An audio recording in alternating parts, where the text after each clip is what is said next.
While we sleep, the guardians of the night take to the streets, having said goodbye to those they love.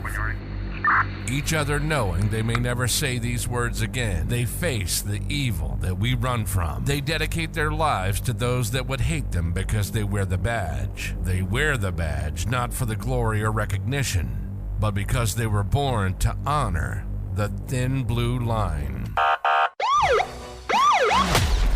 This is the LEO First Podcast.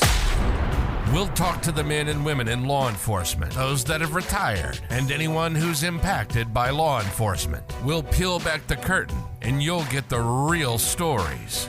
The good, the bad, and the ugly. Every law enforcement officer has a story to tell. Get ready to hear from the men and women who put their lives on the line every day for their communities and their country. Welcome to the LEO First Podcast. Now, here's your host, Michael Laidler. So, everybody, welcome to the LEO First Podcast. You know, you have your host, Michael Laidler. I'm excited to be here with you all. If you guys can't tell, we are filming live from not just my desktop computer, but we're also on Instagram Live. You got my man, Jeff Martin, on here, and we're just here to have a conversation. We just want to share some of the things that we've been through, some of the things that he's been through. I mean, Jeff's been a law enforcement officer now for 10 years. He has gone through some struggles that I know all of you will appreciate hearing how he's been able to overcome, and we're just going to talk about that. If you heard any of my podcasts before, you know they're very organic, and I don't really script any questions besides like 3, and that's kind of tell me what you want to talk about, where can we find you, and any final words. Outside of that, this is complete openness. So someone said put on some headphones. I don't know. Let's see. Let me grab my AirPods. Y'all hold tight. There we go. I think we're good. Yeah, somebody said we're good. Bravo. Thank you, Ty. Thank you, Byron. Thank you, Lindsay.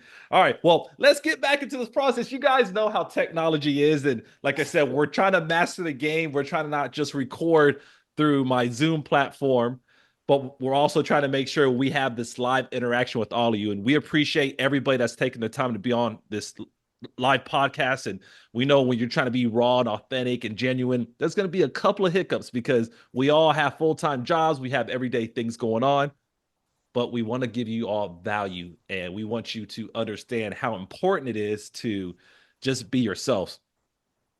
You guys have heard all the technical difficulties we've gone through. We've went through a few series of issues, but now, you know what? We're going to stop with all the issues. Jeff, what do you want to talk about today? There's some, I wanted to talk about a little bit of mental health, things I've been through, the things I wish I knew before I came into the job, things to talk to new officers or people who want to be officers, and then also talking about being an officer of color too, how it's been challenging. Okay, go ahead. You start it off. I'm sure you'll have some questions in the chat, and as people ask about it and bring it up, trust me, I'm monitoring both folks. I got a second phone right here, so you guys throw any questions in there. But yeah, Jeff, just start talking, man. Let's do this. All right. Well, first, I've been a police officer, like you said, for 10 years now. Started in 2015, so almost 10 years. And during that time, I was out living, feeling like I was Superman, out getting drugs, getting guns off the street, helping with as many task units as I could, doing the best I could. And all of a sudden, that came to a halt when on about 2021, I had a call that kind of tipped over my wheelbarrow, and kind of get into that a little bit. I struggled really bad with PTSD, and I guess I'll take you on the call that kind of got me there. It was I was working a double one night, and like I said, I thought nothing could change me. I've been a police officer for 8 years at that time.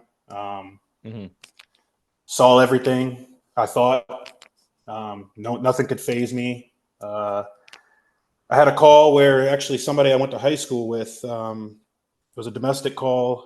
Actually, it was really weird because I talked to him the day before, and we got a call about 1 o'clock in the morning, and I knew the route that he took to walk. Like I said, I just talked to him the day before, and I see him, stop up to him, and he pulled out a gun and decided that he was going to shoot himself in his head right in front of me. And at that moment, it was a little rough. I think at the moment though, it was more of a shock. I was just like, what the heck just happened? And after that, one of my colleagues, my partner, still a friend to this day, told me, hey man, like you need to go get help. And I was like, man, I've seen everything. I've done everything. I'm good. Like nothing's bothering me. He's like, well, I'm telling you, like, maybe not today, maybe not tomorrow, but it's going to catch you. And I'm like, nah, dude, I've seen it all. I've seen plenty of suicides. I've seen plenty of shootings. I've seen it all. And about a month passes and I guess my wheelbarrow flipped over. Everything that I thought was good, everything I thought that I've seen, decided that it was going to come back and haunt me, I guess. And couldn't sleep at night. Things started becoming really like foggy, I guess. I was at work trying to do reports and I'm like, man, I've put this password in a million times. How do I not remember this? Like now I'm starting to get angry. And again, this was over a few months. I started getting angry at a lot of things, getting sad. Then I would go home and start drinking to try to numb away the pain, I guess. I don't know. A lot of things got hard. And I guess it took a toll on my family. I know they were always checking on me. My mom's always calling me and I'm like, what do you keep calling me for? What do you keep calling me for? I'm fine. Like, apparently she noticed something in me. I mean, I guess all our moms notice before we notice things, huh? They are. Trust me, if my mom's watching right now, which she probably isn't because she would be all up in the comments, she would be in the same boat right now saying that, yeah, they see everything before we do. Exactly. And so that takes me to like, I started playing Russian roulette with my life, going on domestic calls by myself when you're not supposed to be doing that, waiting on another officer, just everything. I just didn't care about life. And I have a daughter. She's 6 years old now, and like nothing was fazing me. Like I just did not care. Like, and I think while I was playing kind of Russian roulette, man, I can't say that word, with my life, is because I think like I thought about suicide a lot.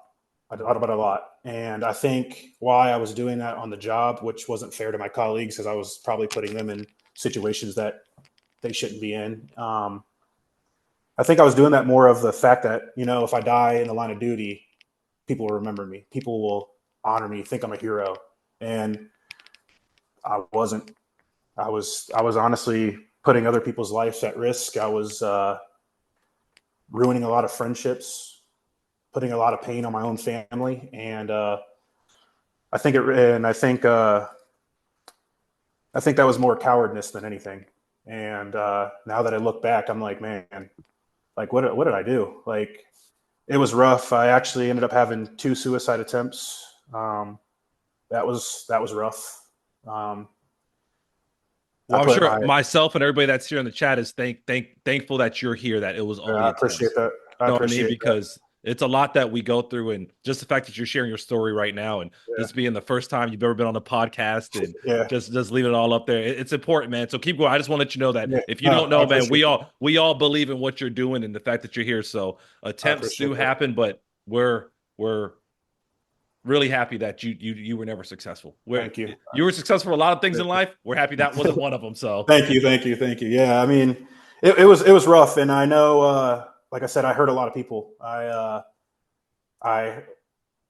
know probably my family getting those phone calls that I'm on my way to the hospital in an ambulance, unconscious, and like I know I put a lot of hurt on people, and I wish I could take it back, but I mean, I guess it makes me into the person I am now, and that way I've been able to help a lot of other people, and it's really, I've really been blessed by that. I think God put me through a lot of things, and I never knew the reason why until I was able to start helping other people. And I guess I sounds crazy, but I wouldn't change a lot of that for anything, because like I said, I've had people call me and text me and ask me questions and help them through situations that I've been through, and they feel safe that they can contact me and know that I've been through it myself. And that's another thing I wanted to say is, like, I'm just going off topic a little bit, but like I feel like a lot of these Go ahead, do your thing. Don't go. Just go, man. Don't. Hey, go. Do your thing, man. Go. Yeah, I just think like a lot of police departments need to find like peer support more than just random therapists to help officers out, because I think I say this now, so I don't know in the time, but I think now if I was able to talk to somebody that I knew went through the things that I went through, I would have talked a little bit more. But I didn't want to go talk to a therapist who never got to see the things we got to see, never got to hear the things that we got to hear. So like me sitting in a room talking to these people, like what have you done? What have you seen? What have you heard? Mm-hmm. And it was like, you need to go see a counselor. You need to go see a counselor. And I'm like, what are they going to help me with? What are they going to say? Okay, yeah, I'm sorry that happened to you. So that was really hard to, and I'm not, and don't get me wrong, I've gone to therapy. I go to therapy for my life issues, but there needs to be one, I think, more active ones that are people that have been through things. So that's something that I think like in my head, I always like, I want to start something like to help other officers, peer support. And I know there's stuff out there that does do that, but it's hard to find. I feel like now it's becoming a little bit easier to find, but I feel like 2 years ago, I feel like I didn't have anything. I went to my police department for help, and I didn't really get much help there either. It was just, okay, get your days off, go home. Okay, well, now I'm sitting at home. All I know is police work. Correct. Now I'm sitting at home, and I'm like, what the heck's going on? I lived in the city that I worked in, so I'm hearing sirens go off. Now I'm bugging out, like, what the heck is going on? Are they okay? And now I'm turning on my radio to listen to it. Can't do anything. No, I'm not getting away from anything. And it's like, it was making it worse. And that's what leads me to like, feel like you gotta find that gap, because I've listened to a couple of your podcasts, and like you say, this is more than just a job. It is a commitment. It really is. I mean, everybody knows when you're a police officer, even when you're off duty, you're sitting towards that door, you're facing the door, you know every exit in the building. That's not normal. That's not normal. No, you got to sit with your back towards all the time. Yeah. And all my friends that are officers know, like when we're going to a restaurant, Jeff's got to sit there. Like, so it carries you, but you got to find friends and stuff outside of police work. Because I think that when you're all together, your police officers all together, we go out and drink, we have a drink. What are we talking about? Police work. So that's all we know what to talk about. So what's nice is like, I think that, and what's crazy is a lot of my friends are police officers, but I go outside of that too. Cause like I said, I fight now, so I hang around them a lot more too. So, but I think that a lot of people that are becoming police officers need to realize that this badge gets heavy. It really gets heavy, and you're going to see things that you thought would never bother you, and you see it and you're like, whoa, I didn't think that was going to bother me. And later on, you're like, okay, what's going on? Like, you start having, like, hands start sweating, heart starts beating fast. I had that for the first time, and I thought I was having a heart attack. I was like, what the heck is going on? And and I wish somebody would have told me this, because now I'm freaking out. Nobody told me like what a panic attack is. Like, they don't talk about that in police academy. They don't talk really about mental health in the academy. And anybody who works, and I shouldn't say anybody, but anywhere it could happen, but mostly in cities and stuff, you see a lot of things that most people will never see, and it's going to hit you. Whether, like I said, whether it's today, whether it's tomorrow, I truly feel like it hits somebody somehow. And maybe that could be angry, sad all the time, numb to everything. There's different ways to see it. And I wish a lot of places would talk more about that, about the things that you can endure being a police officer. Well, that's one of the reasons why I have this podcast, man. Because, that's true. I mean, it ain't just me. There's a lot of great podcast hosts out there. There's a lot of people that are doing what they have to do to kind of build up the profession. So it's just not Michael Laitler doing it all. But as we've seen an increase, especially over the last 2 or 3 years, we have seen a real emphasis by police agencies to now start bringing mental wellness, like you said, peer support, EAP, it's still not enough. And not saying that anybody's perfect, especially back from 2015 when you started. I started in 2005. Things were a little different, although that was only 9 years ago, 10 years ago, 20 years ago. There's a lot that has been changing. So with some of that stuff you've been doing, I want to bring up one part that like always stands out to me when it comes to having a life outside of law enforcement, because you did go through those experiences where you had to try to figure out how you can navigate both law enforcement and personal life. But there was a point where you didn't have it at all. So you got into MMA and you're still into it, because if anybody checks your page, they may see some fighting going on or something like that. Like what kind of how does having a hobby, or I don't know, I don't want to diminish it for you. It might be more than a hobby. How does just having something to do outside of law enforcement really help? Well, not just your physical health, but your mental health as well. I think you're just not always thinking about all the bad, I guess, because when you go home, I feel like it just gives you an outlet. You're able to see other things in life and know that there's other things in life, and know that you're not just a police officer, that you're a human too. So to be able to go enjoy things with other people and do things outside of police work just opens up your eyes to like, hey, life is good. Like there are other things to do. There's other things to see besides all the bad and evil and everything. Like it's good to get in there and laugh and joke around and not be talking about police work. And like I said, I really think that it opens your mind. And well, in your case, it's about not getting knocked out too. So that's probably something else you got to work. I mean, I like to travel and eat. I mean, you're out there trying not to get knocked out and get choked out. So it's a little different from what I would typically do. I still appreciate what you do, but I ain't trying to get my nose swollen. I ain't trying to get my ears folded up. I ain't trying to go night. I ain't trying to do I love that. The adrenaline. I love the adrenaline. I snowboard. I fight. I do jiu-jitsu. I just love it. I love to get the heart going. Well, I mean, you do it naturally in an all-day job, but then you go a little bit further. So with that, some of the stuff, like obviously you're jumping into mental wellness, you're finding other outlets, and it's really good to do that. Although you like to get like knocked out, I don't know what that excitement is. I haven't been knocked out yet. Okay. Oh, now there might be somebody on this Instagram live that might be like, hey, they might put you on the challenge list. I don't know. We can run it. No, I'm playing. And no, it ain't gonna be me. And I tell you what, I'm not designed to get knocked out. Like I get mad and stuff like that, and I'm like, I got knocked out once. I'm like, Jeff, I'm done. I'll get choked out in practice, and I'm done. I'm like, I'm out, guys. So you got me on that. But with that, so like how does all this like impact your family life? As in anything, like not the MMA stuff, because obviously they're excited, but like some of the ups and downs you've had in law enforcement. How is that? Let's say dating, for example, because I don't know if you're in a relationship. I think I saw something on your Instagram.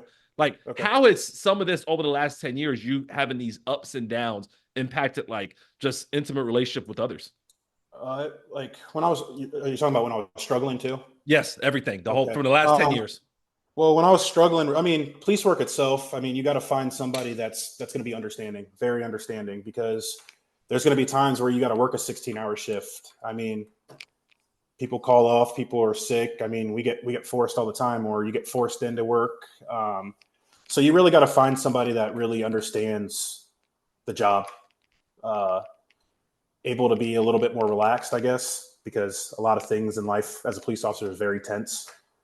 So I feel like that's one thing that people really need to understand before getting into relationships as a police officer is you got to find that person and let them know things. When I was struggling really bad, I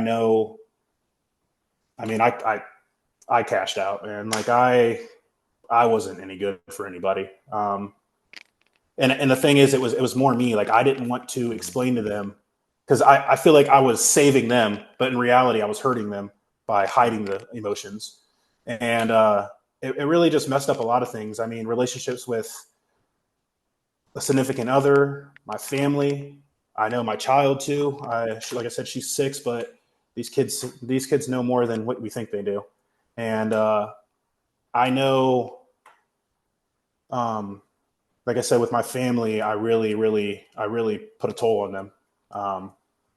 That really sucked, and they don't have a choice. They don't have a choice to be with me, unfortunately. I'm sure they want to put me up for sale sometimes, but no.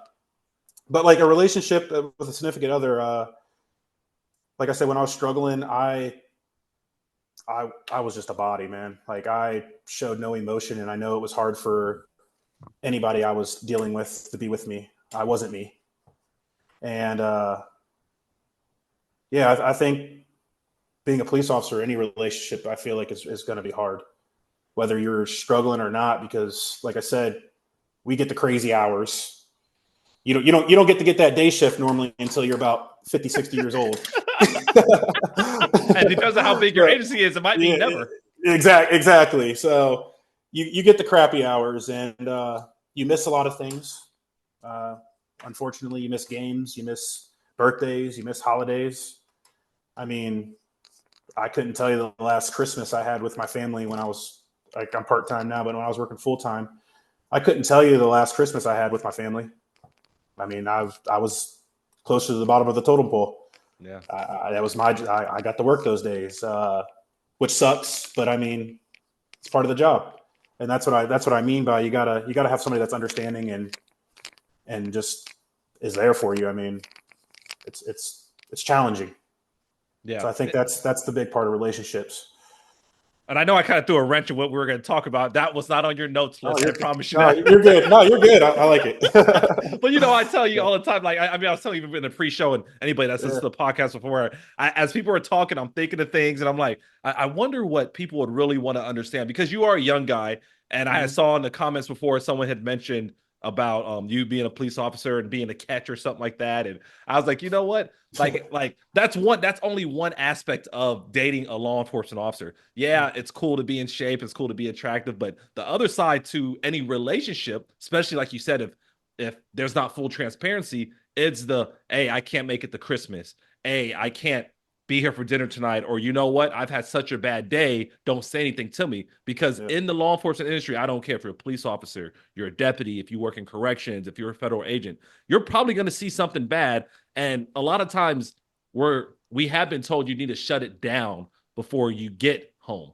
And honestly, what we've realized is that's not a real thing. Like, if that was real, PTSD would not exist in law enforcement. And I can tell you, Jeff, 100%. when I started in 05, we used to talk about PTSD, and people would say, oh, that's only a military thing if you've been deployed.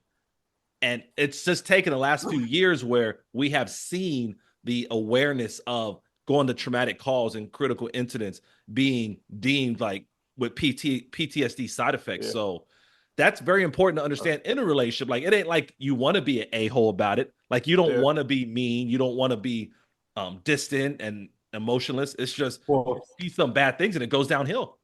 Well, it's just like too, like I talked about before, like you go home, you've been dealing with crap all day, you've been getting yelled at all day. You get home and your significant other doesn't know, and they're like, you didn't put the dishes away. And they just right there set you off. You're like, I've already dealt with this all day. I'm not trying to hear this. I'm not trying to hear that. And like, really, they're like, what the heck? Like, I just said you didn't put the dishes away, but you've been triggered all day. And then you go home and just that little thing sets you off. And it's like, then like you're sitting there, you're like, dang, I probably should just chill out. Like, and that's one thing too. I heard, actually, I was at a peer support meeting, and they were talking about how what this lady does when she goes home. She's like, I just need 10 minutes to myself. And I was like, man, that's a good thing to do. And like being able to understand that with your significant other and like let them know, like, hey, if I come home and I just say I need a little bit of time, can you please just give me that time?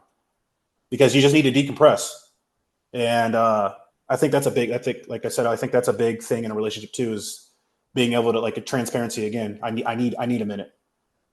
And because like you said, we do go home and we're like, oh shoot, we gotta be a whole different person now. And it doesn't happen like that.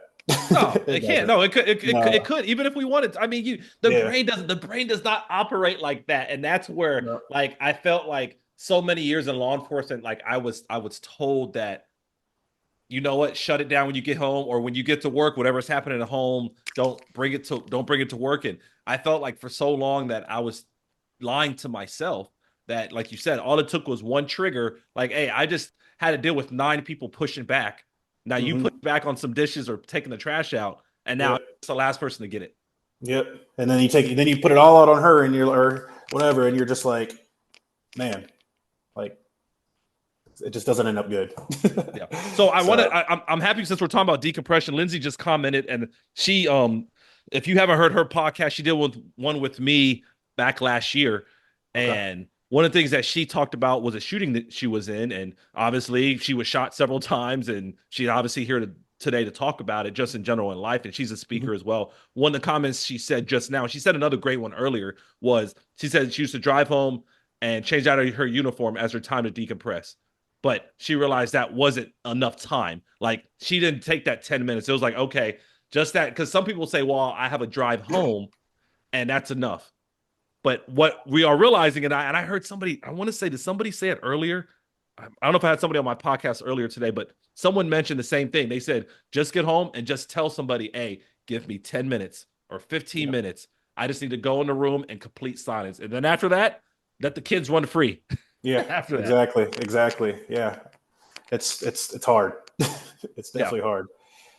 So with all of this going on, and obviously you're at a part where I think that you're still, and we're all still in a work in progress, but you're still in it. Obviously, you're only so many years from being removed from having a critical incident, and even being part-time, you're still involved in things.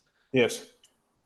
If somebody didn't have like an ability to do a hobby as far as like MMA or something like that, they didn't have a support system, they didn't have peer support, would there be anything else that you've seen may have worked, or maybe any kind of type of techniques that kind of just help build that mindset to deal with critical incidents?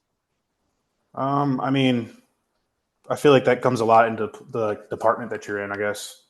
Is that what you mean? Like, after, like, I feel like, and this, I don't know if this is kind of off topic, but I feel like it's on topic. If you're saying it, we're on topic. So go ahead. I feel like that comes in play with the department that you're with and the people that you're working with. And I feel like we as officers need to realize when other people are not doing good.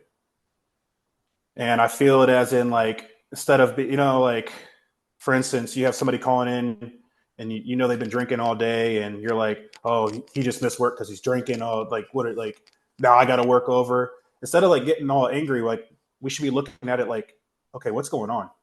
He wasn't like this before he started work. And I feel like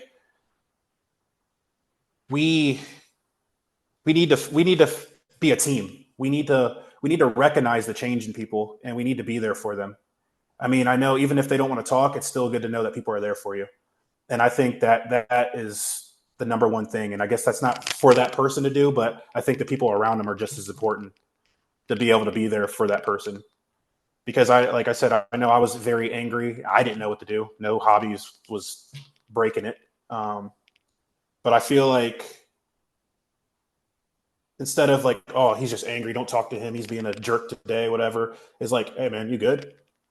Like, you all right? Like, it's not normal for you to be this angry. Like, correct. What's going on, man? Like, even if that person's like, man, I don't want to talk to you, they're still going to remember in their head, like, hey, he did see that something was going on. Maybe something is going on. So I think that's the big part of when people don't have hobbies and stuff, is to surround yourself with good people. And I guess that could be outside of work too, is just being around good people. You're right, man. And that's sometimes it's the simple part of that. And talking about good people, I'm going to read a couple of comments from the chat. And then there are some questions that I know that we didn't just field. So I'm sure Byron's still on, so I don't want him to think that or that we forgot about you. But I'm going to read to some comments that were coming up, especially when you were sharing your story. And I don't want to interrupt you because it was such an amazing story that you were telling us in the beginning. So Lindsay said earlier about your overall life and things you were talking about it wasn't cowardness, it was trauma. We don't think clearly after trauma, and she's glad that you're here talking about this. So the fact that you're sharing your story is as important as living the story, because you don't know how many people are on this call right now or this Instagram live that are like, you know what, the fact that Jeff just shared this with me, maybe I was going through something, maybe I was thinking about suicide, but maybe I'm not anymore because I know there's life after that. So just for Lindsay alone, going through something traumatic was definitely, you're not alone. So Jeff, just keep that. And you know that already. Another comment, my buddy Ty, we're actually good friends. He says, your vulnerability to share what you were going through is helpful because it gives hope that someone's going through the same thing right now can make it through it. So for sure. You see what I'm saying? So you have people that are really preaching. Another guy, it's one Wayali. I may be saying the Instagram handle wrong, but he said there's a lot of stigma around this topic, man, for sure. So it's people acknowledging that there's a lot that goes on with what we do and what even potentially that we're thinking about doing. So now there's going to be some questions I want to get through. One being from S_woman. You know what? Let me take that back. Let me get the Byron's question because he actually hit the Instagram story up and gave me the question. So Byron, let me just find your question. I want to say he talked about, and it's not directly dealing with mental health. It's dealing like how to become a police officer. So he was kind of curious about the process on becoming a police officer and maybe some of the steps that you've experienced, like not just starting off, but like continue throughout the process. So what can you shed any light for him in that category? The state of Ohio is a little different. I mean, you can join a police academy. You can go to just a police academy, just fill out an application and just go. And then you're freelancing basically. You fill out applications, let them know that you have your OPATA certification, which is the police academy certificate. And then there's also another way you can find the bigger departments like Akron, Columbus, Cleveland, and they'll actually put you through the academy. They'll pay you through the academy. So you could do it that way. There's two different ways to go about it. I mean, if I would tell anybody to do it again, I'd find a police department and have them pay you to go through it. Because it sucked working and going through the police academy. The police academy is a full-time job. Yeah, it really is. And things I would say to get ready for the police academy is honestly run, work out, because I feel like that's where a lot of people go wrong. It's not hard. I feel like a lot of people make it harder than what it really is. I sucked in school and I aced the test. I mean, I feel like it's just what you want to put into it is what you get out of it. And like I said, the fitness part, it always kills everybody. So make sure you're running and doing your push-ups and sit-ups. Hey, at minimum, you want to make sure that you're getting your core workouts in. Yeah, exactly, because they're going to make sure you do. Yes. All right. So there's one comment, and then I'm gonna switch over to another question. Okay. This was from AFP_MMA_matchmaker_gal. I'm guessing that's somebody you may know already, maybe from your following list. Okay. She says you live a high volume lifestyle. Trust is a big thing when dating someone in law enforcement because a lot of things can't be told about cases. So correct. Kind of like if you see something, you can't just come back and say, "Hey, babe, guess what I saw today?" So exactly. So yeah. Like, how did you handle that? Like how did you handle that, or how do you handle that through the dating process? Disney versions of things. Fair enough. Make it kind of. I mean, I feel like you just don't give all the information that you can. I mean, you just say, "Hey, like I had an incident today that involved a kid, and that's all I can really talk about." Or, "Hey, I had an incident that involved so and so, whatever, and I really can't talk about it right now, but just know I had a hard day. I had a lot that I had to deal with today." And I think that's still being transparent, but letting them still know that the situation happened, but yet you can't really explain the details at this time. I feel like that's probably the best way. Just don't come back and like you don't want to act like nothing happened. Exactly. Because people always know when we're a little upset, right? Especially our significant other, because sometimes they get us upset. So yeah. So and they're like, "Dang, all I said is hi." All I said is, "Did you want your steak medium or medium rare?" Yeah, like I thought cooking for you and having a whole meal was going to be a little bit better. But but no, that makes sense. But so that was her statement. So that there was another good question on here. I'm looking down to my phone to make sure I get it right. This was from S_Wilmington13. He says it takes emotional intelligence to understand your thoughts and feelings as well as act upon those. Does any academy invest in officers' emotional intelligence through like classes or mentorship? As in, do they teach you about what is that? What do you mean? Yeah, that's based on. It sounds like what his question is framed around. Does academies, maybe the ones you've been through or maybe the ones you may know about, do they actually talk about EI, emotional intelligence? Do they actually make it a focal point, like specifically? And I'm guessing I know for like the community and the citizens we do, but I think he means hopefully. Well, this is just Michael Laitler's perception. Maybe I think he means more related to like mental us, And Wilmington, if you're still in the chat, just if you want to clarify that, if you're talking about us as law enforcement, like dealing with our own mental wellness, or if you're talking about If the academies are teaching us. Yeah, the academies are teaching us that specifically. Yeah.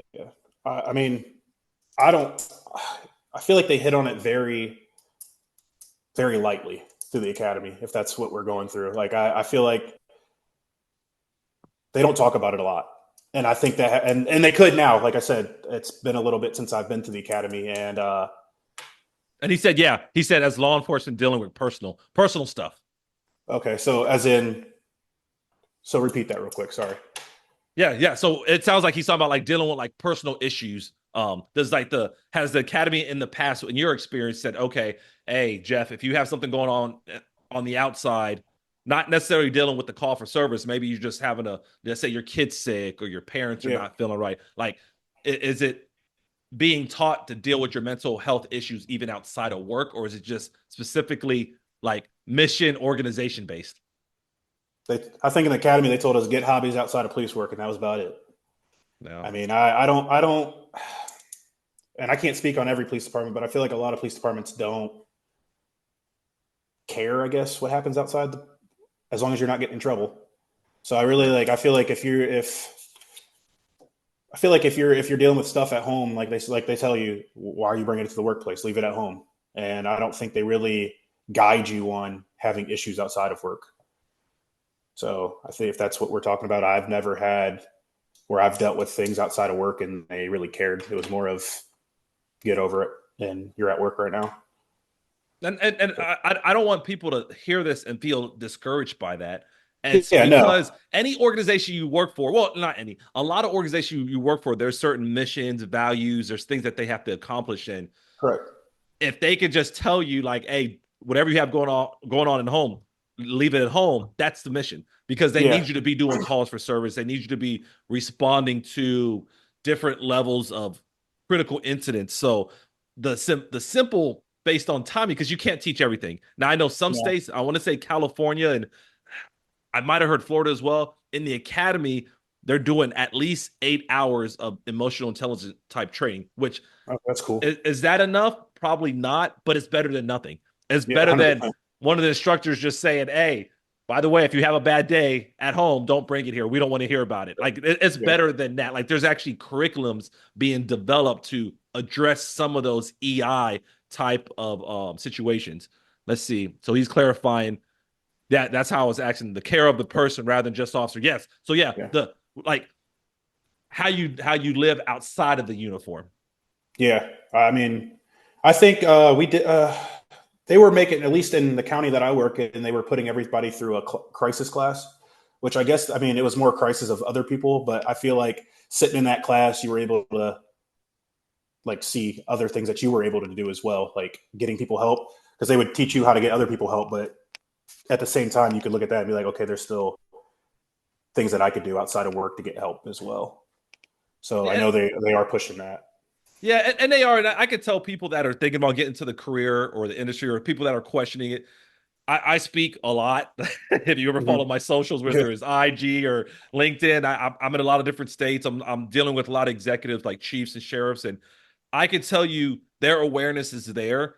It's just it's a process. You got to remember, a lot of us that's been in this industry for, let's say, at least a decade, like myself and Jeff, we were told for so long, hey, just get over it. So now this is becoming a trend, and unfortunately, funding's not as high for stuff like that. Not mean that it's not there. I don't want to say it's not there, but as people try to shift money, it's like, okay, if we put more money into emotional intelligence or mental well-being, what else are we going to sacrifice? Because if you have, let's say, I'm going to say this in a simple form. If you have $100 budget and you have to do firearms, driving, DT, report writing, CPR, where does emotional intelligence come in? And if it does come in, where do you remove that, especially with short staffing and everything else? So it's a battle, but I can tell you, Jeff, from my experience and everybody watching, that agencies are making a push. They're just trying to figure out how to use the pie and like divide the pie up as best as they can. Yeah. Because I do think that mental health for officers is very, very important, because you're not going to get good quality officers if they're dealing with other things. So I feel like that needs to be just as important as anything else. And that's why I have you on here, Jeff, because I want people to know that. And that's why you have people jumping in here. I know it's just Drew just said, hey, it's just not a priority for a lot of departments. And Drew, I can tell you it's getting there, but I don't disagree with you how it has been. But some departments are trying. Some departments are trying to make that switch over because they see like, hey, if you have a bad day at home, you're probably going to have a bad day at work. It's just the way it is. Like you just don't want to hold it in because when you hold it in, and you talked about it early on with your story. You hold it in, and then you start finding negative outlets. And when you find those negative outlets, it just goes downhill. So, man, I feel like you start playing victim as a person when you start holding things in. You want to victimize everything. Yep. Oh, and Lindsay. So Lindsay made 2 comments. I like Lindsay. I like your last comment. I'm gonna go up to your one before that because you're giving great nuggets, and that's probably why you're a great speaker and you do very well with the mental wellness. You said in LEO relationships we have to develop a gameplay for honest communication and for those bad days. And because trauma changes us, our communication styles has to evolve as well. So yes. So being transparent, I think Jeff, you hit that on the nail. Like telling people, and I've learned that too. Like telling people out there, like, hey, I'm in law enforcement. This is what's going to happen probably. Be ready. So, Lindsay, that's really good. And then the last part, I think this is something that all of us as speakers and trainers and people even in support teams are trying to do. Putting money into mental health is cheaper than lawsuits and high turnover. Man. Amen to that. Woo. Lindsay, I'm gonna applaud you on that one. That was good. I'm gonna look at the Instagram camera. Lindsay, that was really good. That was good because you're right. It's so much that like we save when we just invest money. And a lot of times it's not a lot. And sometimes it's just creating a little bit of awareness on mental wellness that can keep somebody from having a bad shooting or drinking and coming to work or abusing medication.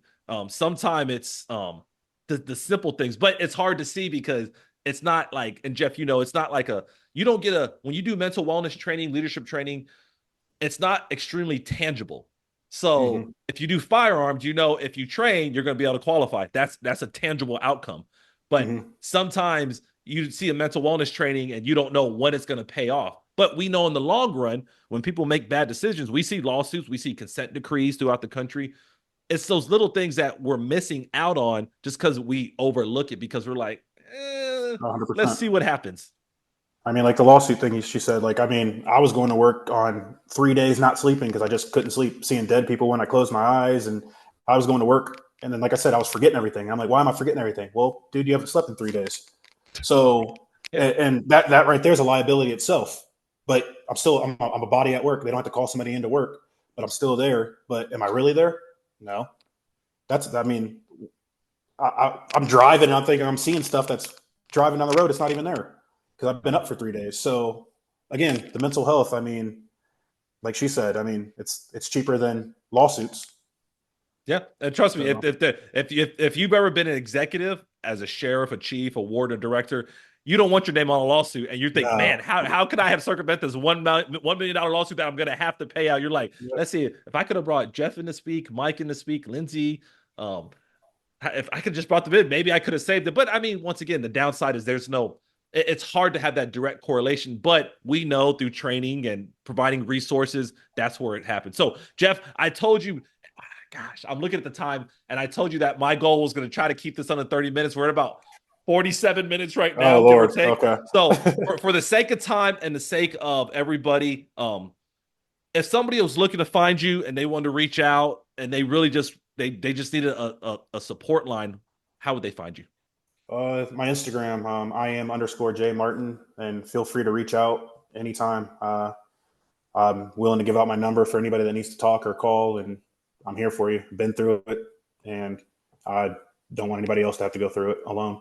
So, man, I'm here for you. You also, people that are on Instagram right now, I'm gonna look at the Instagram camera or IG Live, and if you need help, Jeff is here. He's been through things that I haven't been through, challenges and just things that I'm happy that he was able to share, but some of you are suffering right now, or someone that's suffering. If y'all need a lifeline, reach out. Y'all have some more support. Jeff, any final words? I just want to thank God for keeping me here. Without him, I wouldn't be who I am today. And God bless everybody, and watch your six and stay safe. And I will tell everybody, I didn't touch on this because I know it's a whole other topic in itself. Jeff found the Lord. What was it, back in May? Was it May? It was this year. April. A little bit before April. I actually got baptized in April, and it's changed my life. Like I said, I was on 10 different medications, and God did what no medication could ever do, and changed my entire life. And I can't thank anybody but him. Yep. And I tell people, I try to be mindful of politics, religion, but I tell somebody, when you have a higher authority, whatever that might be, whatever religion you practice, it does pay off, especially when you go through those dark days. And it's sometimes undervalued until you think about pulling that trigger, or you look at that rope, or you think about how many pills can I take not to be here. Yeah. It's good to have a higher power that says we would rather have you here than not here. So exactly. That's why there's always light.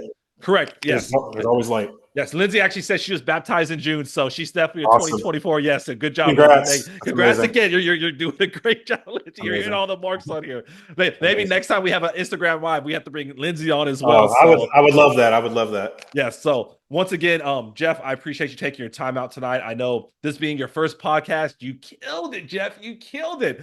And anybody in the chat, Hey, anybody in the chat, if you loved what you heard from Jeff tonight, make sure you smile, make sure you give him a round of applause, because it takes a lot to come, not just on my podcast for the first time, but now we're doing it in a dynamic manner where he has to be kind of cognizant, because now we're on Instagram Live, and it's like almost having a live recording. So it's no, actually, it is a live recording. So Jeff, you see people clapping hands and giving you applause, and I'm sure once they go back and watch this video at whatever level, I know it's going to be inspirational. But Jeff, I truly thank you for being on here. We'll talk a little bit after we end the call.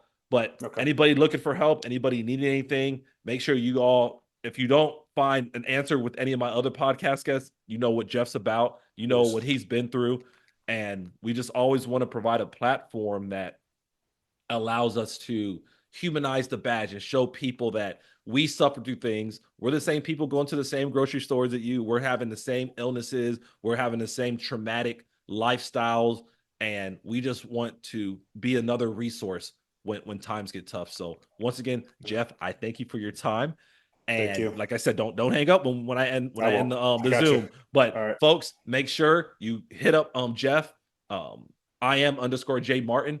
If you want more contact, like he said, message him directly. Well, I'm not going to force him to put his number on here, but I don't want him getting any unwelcome messages. Let him filter through that on his own. But no, seriously, guys, make sure you guys connect with him, and make sure you find an opportunity to just either show your support or just pick his brain, because we have good people out here, and Jeff's one of them. So thank you all for watching this Instagram Live. For those on the LEO First podcast, whether it's YouTube, Spotify, or Apple Podcasts, and Instagram, if you haven't subscribed, make sure you hit up all the platforms. We thank you for taking time out of your day and being here with us and allowing us to pour life into you. Thank you, and thank you, Jeff. You all have a great day, great night, and be safe. You've been listening to the LEO First Podcast. Michael has been in law enforcement since 2005. He's worked for 3 law enforcement agencies in 3 different states. He's a professional speaker who travels the country teaching about leadership development and self-awareness. And he's the author of a book called Greatness Beyond the Badge: The 3 Key Principles for Self-Awareness. It's Michael's passion to bring law enforcement members' stories to the front, so you get the real and raw take. We hope you've enjoyed the show. Make sure to like, rate, and review. And we'll be back soon. But in the meantime, hook up with Michael on YouTube, Instagram, and LinkedIn at Michael Laidler, on Twitter at Michael A. Laidler, on Facebook at Michael Laidler Leadership. Send an email to michael@michaellaidler.com and hit the website at michaellaidler.com. See you next time on the LEO First Podcast. Like that, I'm gonna be leaving it over. I'm vehicle driving